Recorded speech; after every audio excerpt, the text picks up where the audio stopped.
Crime ફાઇલ્સના પહેલા એપિસોડમાં જોયું કે રાજકોટમાં સ્ટોન કિલર 1.5 મહિનામાં 3 પુરુષોની હત્યા કરી જાણે હવામાં ઓગળી ગયો. પોલીસ પાસે તેની ઓળખ માટે માત્ર સીસીટીવી ફૂટેજ હતા. તે રાજકોટ પોલીસની શાખ દાવ પર હતી. હવે આગળ. સ્ટોન કિલરને શોધવા 1200 પોલીસ કર્મીઓની ટીમે દિવસ રાત એક કર્યા. સૌથી પહેલા તો પોલીસે સ્કેચ બનાવી એડવાઇઝરી જાહેર કરી. ગે સ્ટોન કિલર આઝાદ ફરી રહ્યો છે. સવારે કે રાતે ચાલવા જતા પુરુષોએ સાવધાન રહેવું. અંધારામાં કોઈ ગાર્ડન કે પાર્કમાં જવું નહીં. કોઈ લિફ્ટ માંગી મિત્રતા કેળવે તો દૂર રહેવું. સ્ટોન કિલરની ઓળખ કે પત્તો આપનારને 2 લાખનું ઇનામ મળશે.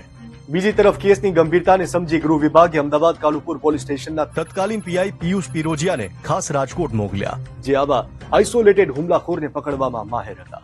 કિલર સુધી પહોંચવા પીઆઈ ખુદ ગેનો વેશ ધારણ કરી ગે ક્લબમાં ફર્યા. ક્યારેક મજૂરનો તો ક્યારેક મુસાફરનો વેશ ધારણ કરી રખડતા લોકો પાસેથી માહિતી મેળવી.